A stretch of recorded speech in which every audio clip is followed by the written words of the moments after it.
Good morning, or good afternoon, or good evening, wherever you are in the world. I am just Mike. You are watching and you are listening to episode number 71 of The Rock Out Wild Show, where it is not just a show, it is a way of life. Now, if you are new to this video and if you are new to this channel, be sure to hit that subscribe button down below this very video. You can also like or dislike this episode, however you want to rate it, and share this episode of the Rock Out Wild Show on all of your social media platforms, from your Facebook to your X to your Instagram to your YouTube, what have you. Whatever social media site you use, share the Rock Out Wild Show everywhere that you know. And also, spread the word. Tell everyone what the Rock Out Wild Show is all about, from your family to your friends to your coworkers to your acquaintances. Let everyone know about the Rock Out Wild Show. On the title of this very episode is a little bit of a two-way pun street, if you catch my drift. As you see, the title is On This Day, I See Clearly. And that has a double meaning for episode 71 here.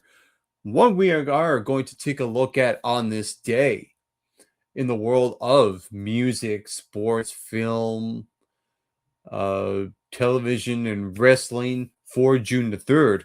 You will get all that in this episode. But for the main event, I will be ranking Edge's WWE matches according to thesportster.com. And this article was posted a year ago, so I will be going over that. And why on this day I see clearly? Well, those are the first lyrics to Edge's theme song, Metal Angus by Alter Bridge. So there's your double meaning for episode 71 of the Rock Out Wild Show. But to kick things off, I'm going to react to an old movie review of mine, a movie called 71. Before I do, let's open up the webcam and say hi to everyone watching this episode all around the world. How is it going, everybody? So, without further ado, let's do this, shall we? Let's present, share screen, and let's go to the review for 71. Now, from what I remember, 71 is a war flick, and I think I remember this one being a pretty good movie. So I'm going to venture a guess that I gave 71 86 points out of 100. That's just a guess. We'll see how far off I am. And let's get started. In 3, 2, 1, action. Have you ever felt like when you get so much into a certain movie, you feel like that you're in the movie and then you become trapped trying to get out of tight situations like the main character? Yeah. Well, let me tell you something. After watching this movie, I know that I have. Oh, man. There you go. That's good start.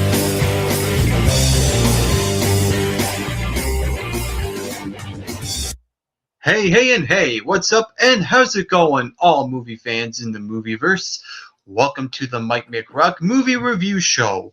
Right now I'm going to review a movie called 71, and if you have any thoughts on this movie, feel free to leave them in the comment section below this video, and also make sure to subscribe to the Mike McRock Movie Review Show under this review. So 71 is an independent movie about a young British soldier who is accidentally abandoned by his unit following a riot on the deadly streets of Belfast in 1971. And this movie stars Jack O'Connell, and he's the guy that's pretty much trying to survive the night and make sure he does not get killed. And you got bad guys after him. The government's involved. The IRA is involved. The Catholics and the Protestants. There could be double agents. We don't know. I don't know. But what I do know is that this has to be one of the most intense and gripping, suspenseful movies I've seen in a very long time. And this movie stars Jack O'Connell as the leading role as Gary Hook.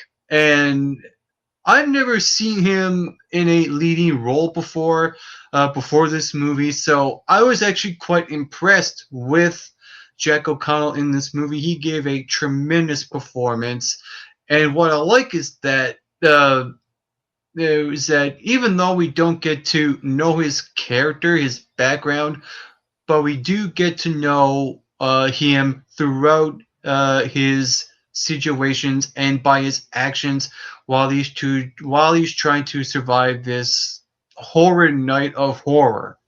And you really root for this guy while he's trying to get out of these certain closed situations. And there is even a moment where he goes into this tiny little space when there's a toilet in there and he starts crying, and you can really feel his pain and also really feel his pain throughout the entire movie. And he's also accompanied by this kid for a few minutes in this movie, and the kid was really, really good. But what it killed Mhm. this movie to give us some subtitles because I couldn't understand what this kid was saying half the time. So the acting in this movie was on par along with everyone in this movie. And like I said, this is definitely the most intense movie I've seen in a very long time. Good. The way the action is done is very, very heart pounding and heart wrenching to say the very least. And there's never a dull moment throughout this entire movie. It's very exciting, but it's not for the faint of heart. It's not for everyone. It's a really, really hard to watch. Oh yeah. One of And those. you get that a lot with war movies, but this one really stands out because Hmm. of Jack Connor's performance and the way this movie is directed. It is a very well directed movie, Yeah. and it left me hanging. It left me on the edge of my seat. It was a very gritty gangster type of vibe to it, and the way it's shot, it was really, really dark. I really like that about the movie. It shows Hmm. that this movie is a well directed type of movie, and I can see why this movie gets a lot of praise for an independent movie. And this is the very definition of an independent movie. Yeah. 71, I would recommend to anyone who wants to see a really hard movie to really sit down. I mean, it's one of those movies where after the 1 hour and 40 minutes, you can't watch any more. It is that brutal. And I have to say that I'm really impressed with this Good. movie. And I will say 71 delivered 83 points Oh. out of 100. Oh. And Off by if three. you saw this movie, what did you think about it? Feel free to leave your comments in the comment section below. And you can also hit that subscribe button down below as well to get McRocks. Yeah. So that was my that was my review for 71 that came out just over 10 years ago, and I feel like I could probably watch this movie again sometime in the future if I see it on any streaming platform like a Netflix or Hulu or Prime, what have you. I would definitely watch this movie again to get a refresher. And it looked like I was very positive on it. Really, really close with the points. So I was only off by three there. And I also feel like that this movie, 71, I think now in 2026 has kind of been forgotten about. It was kind of overshadowed by movies like Dunkirk, Hacksaw Ridge, and other great movies that came out after. So I think reacting to this and getting this movie out there again, I think is much needed because this movie is a must watch. That was my reaction for the movie 71. And let's continue with this episode. So, this is what I like to call an installment I like to call On This Day. So, we're going to present, share screen. Let's take a look at music first, shall we? So, what happened on this day in years past for June the 3rd, in previous years for music? Well, as you see, there's a picture of Bob Marley, who is one of the best reggae artists, singers of all time. On this day in music, June 3rd, 1977, Bob Marley and the Wailers released their masterpiece, Exodus. Breaking from the traditional sound of Jamaican reggae, the album drew from a variety of musical influences, including blues, soul, funk, and rock, split between political disclosure as well as themes of peace and love. The album featured such enduring global hits as Three Little Birds, Waiting in Vain, Jamming, and One Love, People Get Ready. A top 20 album in the US, UK, France, and Sweden, among other territories. Exodus has long ranked as one of the greatest albums of all time. Time ranked it the best album of the 20th century in 1999. In 1967, Aretha Franklin topped the Billboard Hot 100 with her rendition of Otis Redding's Respect. Transforming the 1965 song into a feminist anthem, Franklin earned 2 Grammy Awards for her recording. Her rendition was later preserved in the National Recording Registry and included on the RIAA and National Endowment for the Arts Song of the Century list, among other honors. In 1967, The Doors released their sultry rock hit, Light My Fire. Come on, baby, light my fire. The second single off their self-titled debut, Light My Fire, catapulted the band to international stardom, topping the chart in the US and landing in the top 10 in the UK, Canada, and Australia, among other territories. Months later, the band performed the song on the Ed Sullivan Show, where they were asked to change the lyric, Girl, we couldn't get much higher. I remember that, due to inferred drug references. While they initially agreed, they performed the song as is on live television. Needless to say, the Doors were banned from future appearances on the show. In 1972, the Rolling Stones kicked off their record-breaking North American tour at Vancouver's Pacific Coliseum. The 32-show run ranked in 4 million, making it the highest-grossing rock tour to that point. We have some birthdays for June the 3rd. In music, we have plenty here. Allen Ginsberg was born on this day in 1926. From Mount the Hoppy, Ian Hunter was born on this day in 1939. Curtis Mayfield was born in 1942. Susie Quadro was born in 1950. Denise Williams was born on this day in 1951. Born in 1952, Billy Powell from Lynyrd Skynyrd. Born in 1956, Denny Wilde from the Rembrandts. Born in 1961 is El DeBarge from DeBarge. Born in 1962, David Cole from CC Music Factory. Born in 1964, Kerry King from Slayer. Born in 1965, Mike Gordon from Fish. And Samantha Spraggler from Republica was born on this day, June 3rd, 1968. Those are all the big headlines for on this day for June the 3rd. Now let's take a look at what happened in years past in movies and TV for June 3rd.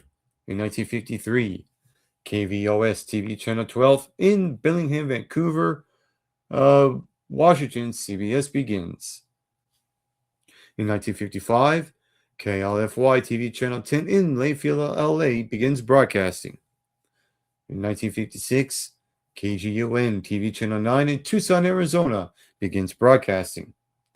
In 1962, WBKO TV Channel 13 in Bowling Green, Kentucky begins broadcasting.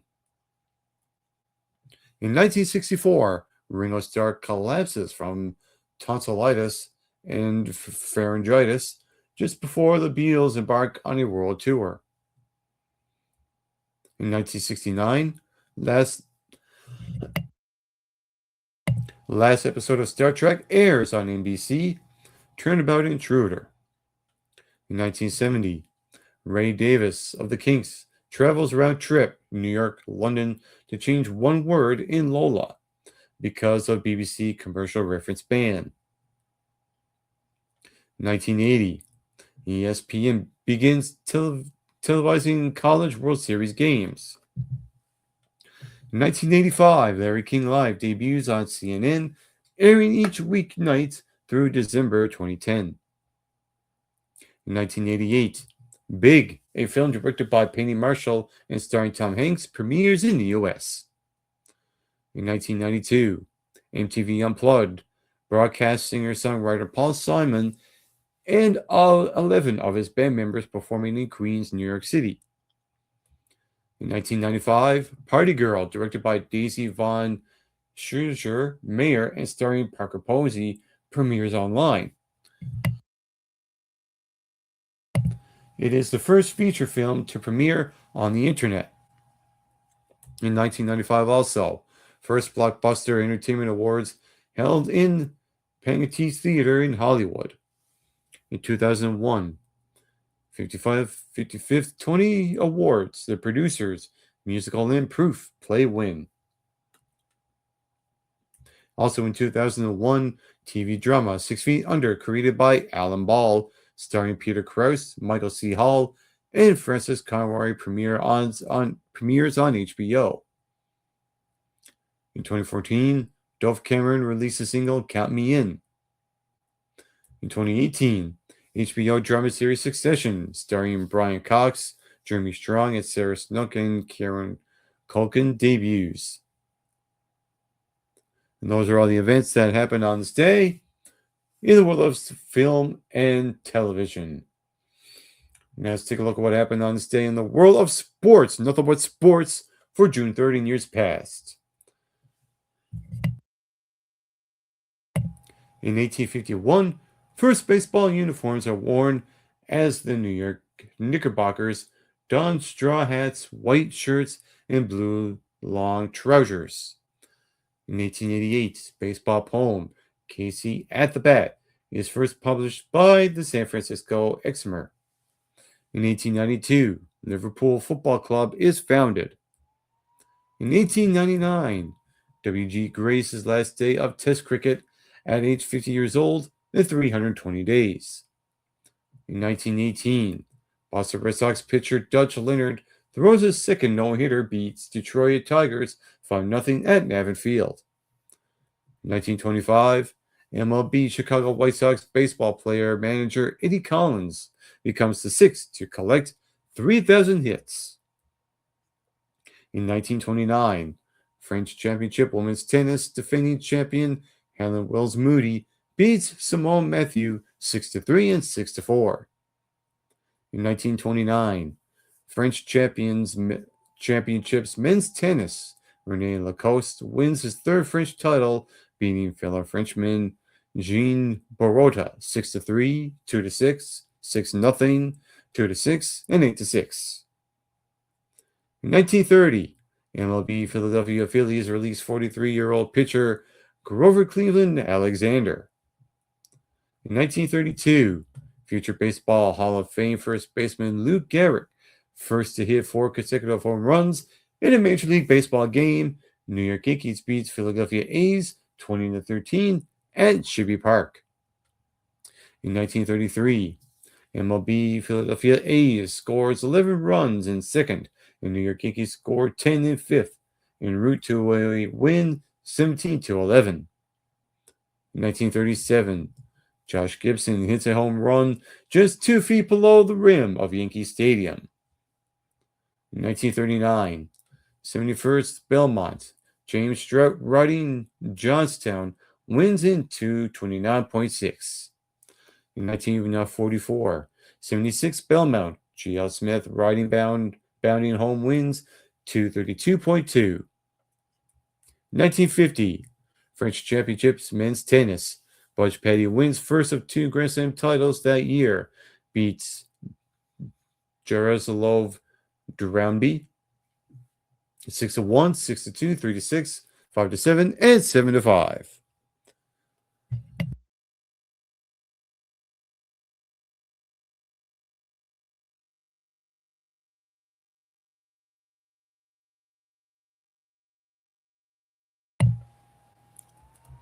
Also in 1950, French Championships women's tennis, Doris Hart beats fellow American Patricia Todd 6-4, 4-6, 6-2 for her first of 2 French singles titles. In 1951, 50th French Championships men's tennis, Jaroslav Drobny, representing Egypt, beats Eric Sturgis 6-3, 6-3, and 6-3.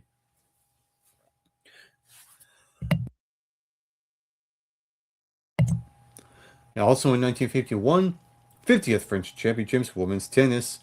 Shirley Fry beats fellow American Doris Hart 6-3, 3-6, and 6-3 for her only French singles title. In 1955, Stan Musial hits his 300th home run.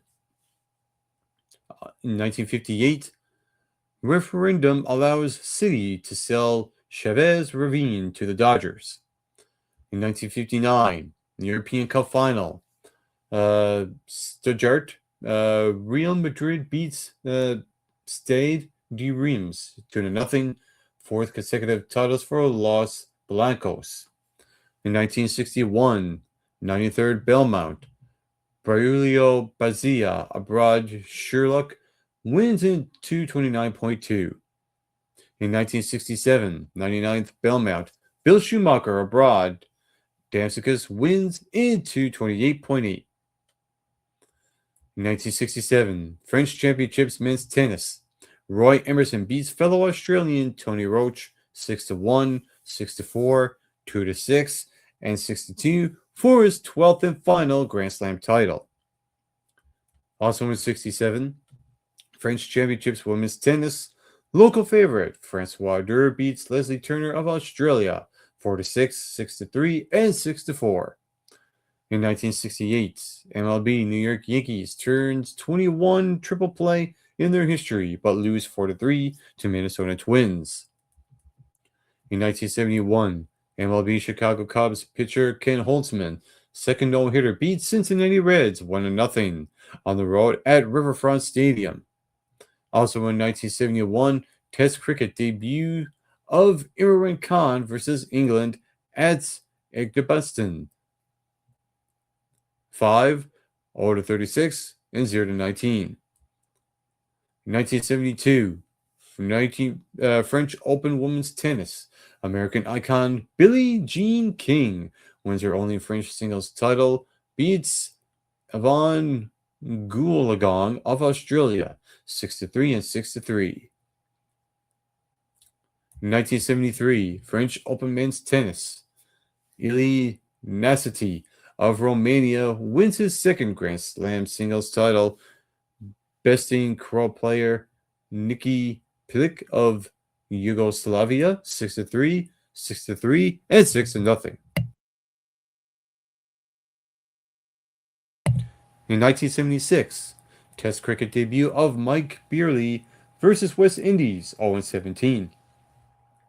In 1977, Baltimore Oilers put their sixth triple play 9-6, 4-6, 6-6 versus KC Royals. In 1978, Phillies Dave Johnson is first to hit 2 pinch hit Grand Slams in a year. In 1980, New York Mets draft Darryl Strawberry 18, number 1. In 1984, LPGA Championships Women's Golf, Jack Nicklaus, defending champion Patty Sheehan, finishes 10 strokes ahead of runners-up Pat Bradley and Beth Daniel. In 1985, Brewers draft BJ Surhoff, number 1. In 1987, Cubs and Astro tie Oriole and Ranger record of 3 Grand Slams in a game.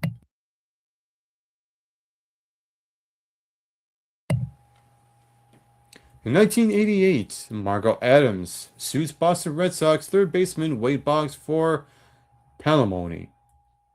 In 1989, Houston Astros beat LA Dodgers 5-4 in 22 innings. That's a long game right there. In 1989, Nolan Ryan pitches his second one-hitter this season and 11th overall.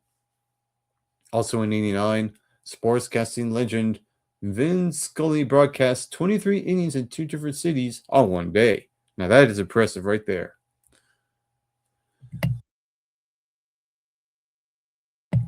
In 1991, MLB draft. East Carteret HS pitcher Brian Taylor first pick by New York Yankees. And also in 91, Thomas Hearns captures WBA light heavyweight title.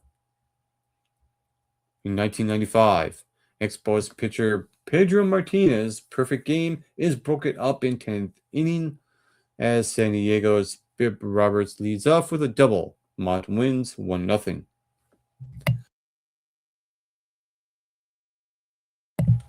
In 2001, U.S. Open Women's Golf, Pine Needles Lodge and GC defending champion Kerry Webb of Australia repeats by 8 strokes ahead of runner-up Sirai Pak, largest margin in 21 years. In 2010, Canadian sportscaster Ron McLean saves a man from drowning in the Delaware River in Philadelphia. In 2012, Tiger Woods claims his 73rd PGA Tour victory with a 2-stroke win over Andreas Romero and Rory Sabatini in the Memorial Tournament at Murfield Village. GC equals Jack Nicklaus's record. In 2014, Hashim Amia becomes the first non-white captain of the South American national cricket team. In 2017, UEFA Championships, Champions League final, Cardiff. Cristiano Ronaldo scores twice as defending champions Real Madrid thrash Juventus 4-1 for 12th title. Juventus loses 5th consecutive final. In 2018, Golden State guard Stephen Curry breaks Ray Allen's NBA final record for most three-pointers with 9 in the Warriors' 122-103 Game 2 win over Cleveland Cavaliers.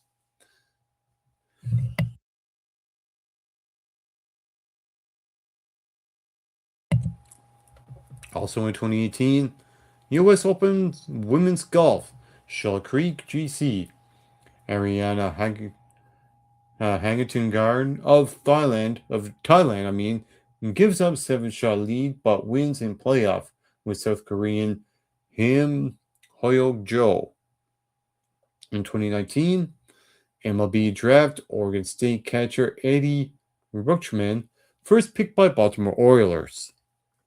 In 2021, Devin Conway becomes 7th batsman in cricket history to score a double century in his Test debut, run out for 200 for New Zealand in first Test against England's at Lords. In the 2025 IPL cricket final, Ahmedabad Royal Challengers Bengaluru beats Punjab Kings by 6 runs for their first title. Player of the match, Coronel Pandya, RBC 217. Those are all the events that happened in the world of sports for June the 3rd.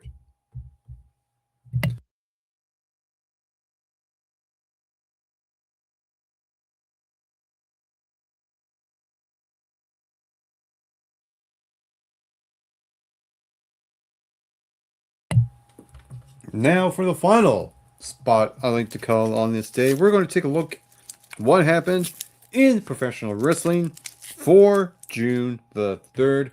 As you see, there is a picture of the New World Order with Shawn Michaels at the helm, Big Show, Kevin Nash, Sean Waltman. Let's see what happened in years past.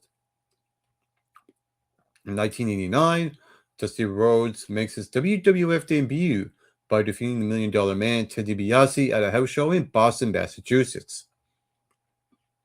In 1991, in Birmingham, Alabama, at a WCW World taping, stunning Steve Austin defeated beautiful Bobby Eaton to win the WCW World Television Championship.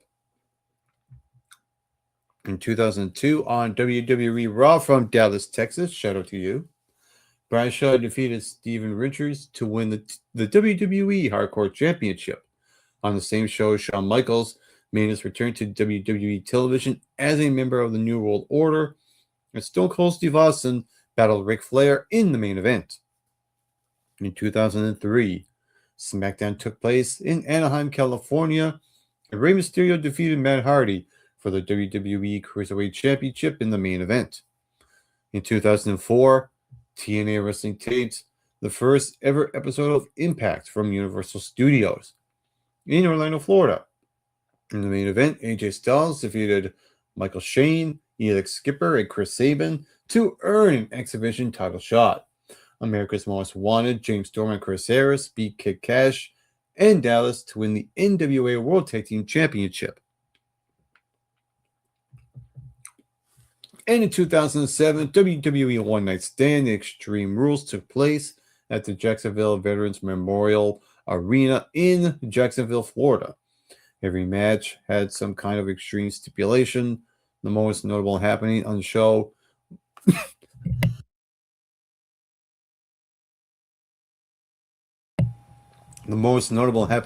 was Bobby Lashley defeating Mr. McMahon in a street fight to win the ECW Championship.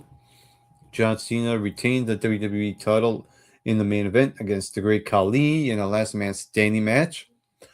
Also of note, Randy Orton defeated Rob Van Dam in a stretcher match and then attacked RVD post-match to write him off TV. He would not return to WWE until 2013. We only have one notable birthday for June 3rd in wrestling, and that's Jade Cargill, born on this day in 1992. And those are the events that happened for June the 3rd for professional wrestling. And I do believe it is about that time for the main event.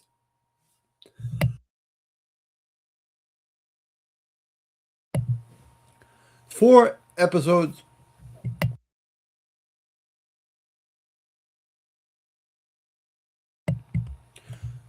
Now this time for the main event for episode 71. As you see from the title, is On This Day I See Clearly. That is Edge's theme song from Alton Bridges Metalangus.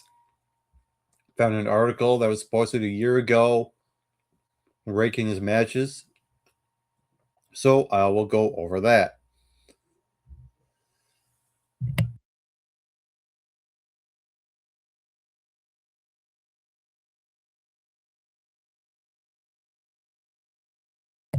So let's share screen, and let's go over to this article, shall we?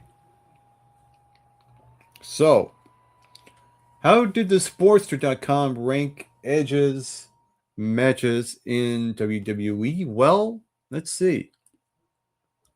This article was posted on March 16th last year. And it says here, Edge has one of the best WWE runs in any wrestler could ask for. Absolutely, I agree. The current AEW star, now working under his real name, Adam Copeland, made a name for himself as one of the greatest of all time, both in singles and tag team divisions.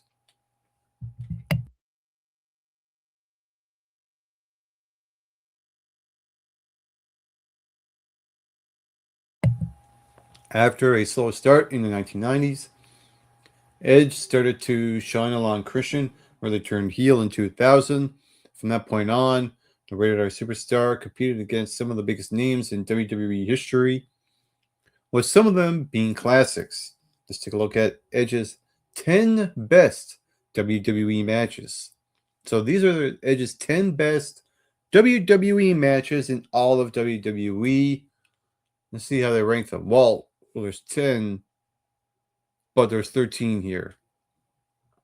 There seems to be a bit of a miscue there. But the match ranked at number 13 is Edge John Cena, Last Man Standing, World Heavyweight Championship at Backlash 2009. This was a really good match for both Edge and John Cena. It says here, Edge has one of the greatest rivalries against John Cena after helping establish Cena as a main eventer earlier in his career. More on that later. They meet again in 2009. Cena stole Kofi Kingston's spot in the Elimination Chamber. I remember all that. Well, actually, no, it was Edge. It wasn't Cena that stole Kofi Kingston's spot. It was actually Edge that did, not Cena. Okay, so that's a bit of an inconsistency on this article. I mean, this is stuff I already know off by hand, but this article is clearly wrong. So I'm just pointing out the error in that. But I digress here. Cena eventually winning back the title at WrestleMania 25. The rivals settled the score once and for all in a last man standing match at Backlash the next month. They battled all over the arena for nearly 30 minutes, even going to the crowd before coming back to the stage. Big Show interfered, chokeslam Cena, through a spotlight that exploded. I remember that visual like it was yesterday, allowing the Ultimate Opportunist to reclaim the gold. This one's a bit of a hidden gem.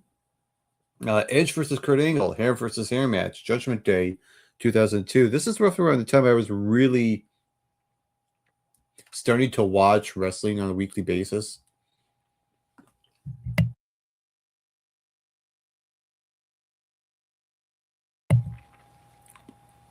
And it says here, Kurt Angle had a major impact on Edge's career.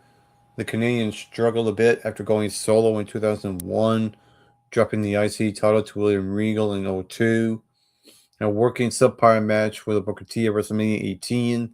All that I agree with. Things got better after Mania for Edge when he started working with the Olympic hero Kurt Angle. Their highly entertaining feud culminated with a hair versus hair match at Judgment Day. While they had better matches in terms of in-ring and working psychology, this one's most entertaining and memorable. Edge picks up the win, shaves Kurt Angle's hair during the show. Then we got Edge versus Kurt Angle at Backlash 2002 at number 11. And it says here, while their most memorable match took place on Judgment Day, their Backlash encounter was technically superior and overall better. I could sort of agree with that, actually.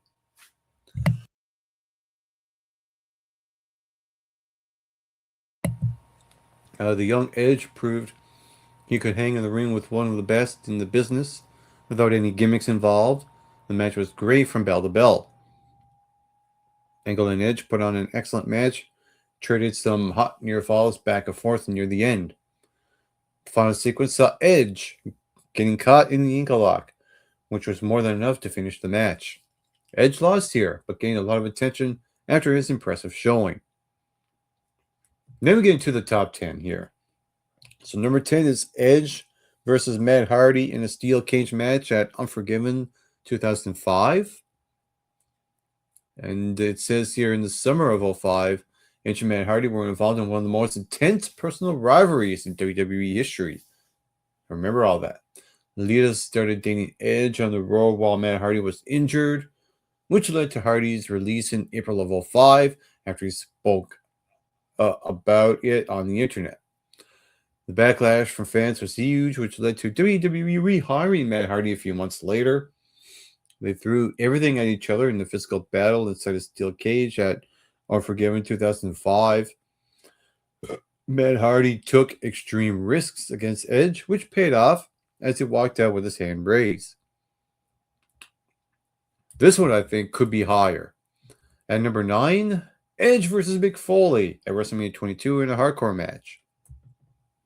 And that picture, that visual right there is really all you need to know.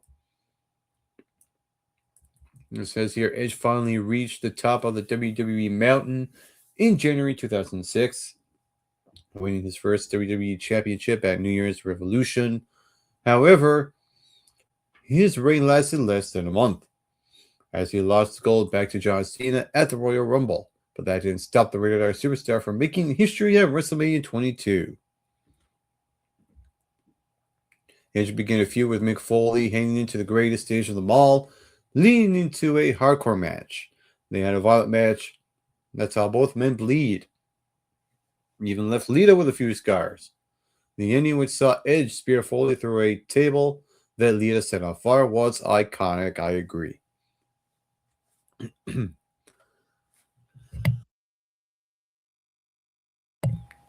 And then we have a SmackDown 6-man main event at number 8 from December the 5th, 2002.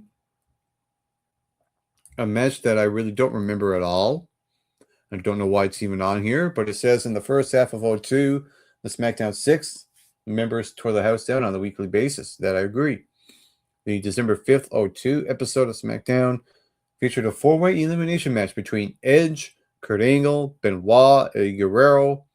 The stakes were high, as the winner would meet WWE Champion Big Show at the next pay-per-view Armageddon. Edge put on a fantastic performance, lasting until the final two, despite being assaulted by A-Train before the bell. He couldn't beat Kurt Angle in the end, though who'd go on to become the new champion a few weeks later. Then at number 7, we have Edge versus The Undertaker, TLC match for the World Heavyweight Championship at One Night Stand 2008. It says here, Edge and Undertaker face each other numerous times for the World Heavyweight Championship throughout 08. At One Night Stand, the vacant title was up for grabs in the TLC match, with Undertaker's WWE contract also on the line. Unlike most other matches, the Rated R Superstar had experience on the side this time around. The Ultimate Opportunist capitalized on that, throwing Undertaker off the ladder through several tables before unhooking the belt, but the rivalry was far from over. Number 6, John Cena versus Edge, TLC match for the WWE Championship at Unforgiven 2006. I remember that being a really, really good match, and I'm glad this match is on this list. It says here, as mentioned earlier, Edge and John Cena had a fantastic feud over the years, which I agree. They had many notable matches, but arguably the biggest one they had was that TLC match at Unforgiven in 2006. Cena was booed out of the arena in Edge's hometown of Toronto. Hooray, he mentioned Toronto! That's where we're from. But the champ still found a way to overcome the odds. Edge had been the WWE champion since July and had retained the title over Cena at SummerSlam the previous month. This time, Edge was even more motivated to win, as Cena will go on to SmackDown in case he was defeated. That didn't happen, with Cena hitting Edge with the FU/AA off a ladder through 2 stacked tables before grabbing the belt. Then we have Edge versus Eddie Guerrero, no DQ match, SmackDown, September 26, 2002. At the number 5 spot. And I'm so glad that this match is on here. Fantastic match throughout. It says here, Edge grew a lot as a performer on the SmackDown brand in 02 as part of the SmackDown 6 group that delivered awesome matches on a weekly basis. The Ultimate Opportunist got a chance to show off his skills against some of the greatest in the world. The legendary Eddie Guerrero was one of those names. Edge and Eddie had traded wins at SummerSlam and Unforgiven and would settle their differences in a no DQ match on a simple episode of SmackDown. They threw everything but the kitchen sink at each other and had what many consider the greatest SmackDown match ever. Edge came out on top in this one, and I remember Eddie Guerrero getting a standing ovation by the end of it as well. The number 4 match on here, Edge versus John Cena versus Shawn Michaels versus Randy Orton, WWE Championship at Backlash in 07. It says here, in 2007, it seemed like nobody could stop John Cena. Well, that's why everyone calls him Big Match John or Super Cena. That's pretty much why. He defeated all of his challengers in the big matches ever since he won the title from Edge in September of 06. But he had 3 great wrestlers challenging him in a 4-way match at Backlash. Fans expected a great match, given the talent involved, and they weren't disappointed. Michaels and Cena had yet another fun match after their awesome battles at WrestleMania 23 and on Raw, with the Rated RKO partners clashed to see who could walk out with Cena's prize. It got more and more chaotic as time progressed, resulting in one of the best multi-man matches in WWE history. The finish was unique, with Michaels super kicking Cena, who fell on top of Orton, who had just been speared by Edge seconds earlier. Cena got the accidental win. At number 3, we got Money in the Bank ladder match at WrestleMania 21. What a fantastic Money in the Bank match as well. It says here, Edge turned heel in late 2004 as he became obsessed with the fact that he never won the world title. Edge believed he was screwed out of the title by many people, particularly Shawn Michaels, but he finally got a chance to become the man after he won the inaugural Money in the Bank ladder match at WrestleMania 21.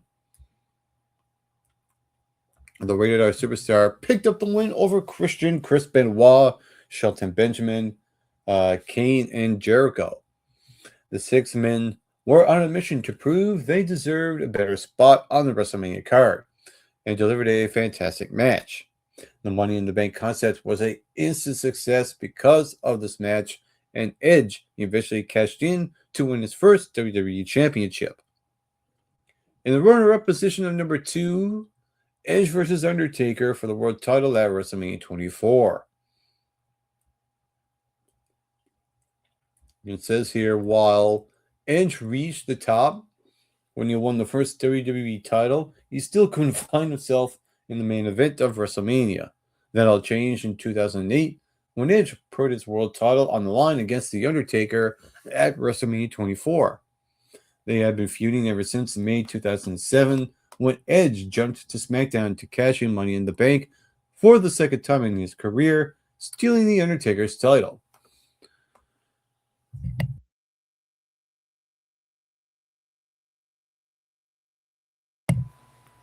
The match started off a bit slow, but turned out to be a terrific bout.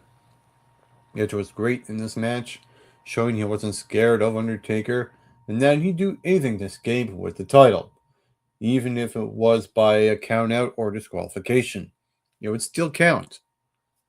Now, the finish was great and unexpected, with Edge hitting the spear, only to get caught in the Hell's Gate submission. He gave up, and the Dead Man became new champion. And number 1, Edge versus The Undertaker, Hell in a Cell match at SummerSlam 2008. This is a match I really don't remember, but I wouldn't mind checking this out again if I could find it anywhere. And it says here, after the great WrestleMania match, Edge and Undertaker had a few more matches over the world title. Although Edge won back the title in a TLC match, he dropped it after getting the taste of his own medicine, losing via Money in the Bank cash-in at the hands of CM Punk in late June, and the two legends resumed their feud with no championships involved. By the time SummerSlam came around, Edge and Undertaker had feuded for over a year, so it naturally resulted in a Hell in a Cell match at the biggest party of the summer, that is SummerSlam. While some people didn't like the lack of blood, it was the first Hell in a Cell match of the PG era, which began the previous month. They still put on a fantastic match. Undertaker won again, much like at WrestleMania, and added an exclamation point afterwards. The Dead Man sent Edge to hell with a chokeslam off a ladder, putting a symbolic end to their awesome rivalry. So that was the Sportsters ranking of Edge's 13 best matches in the WWE. Tell me, what do you all think? How do you like that ranking? Did they omit anything? Are the placements of the matches good? What would be your number 1? Was that the right number 1? Give me your top 5 or top 10 best Edge WWE matches of all time. Drop them in the live chat or in the comment section below. And this has been episode number 71 of the Rock Out Wild Show. On a final note, to all of you watching and listening to this all around the world, get plenty of rest and always do your best.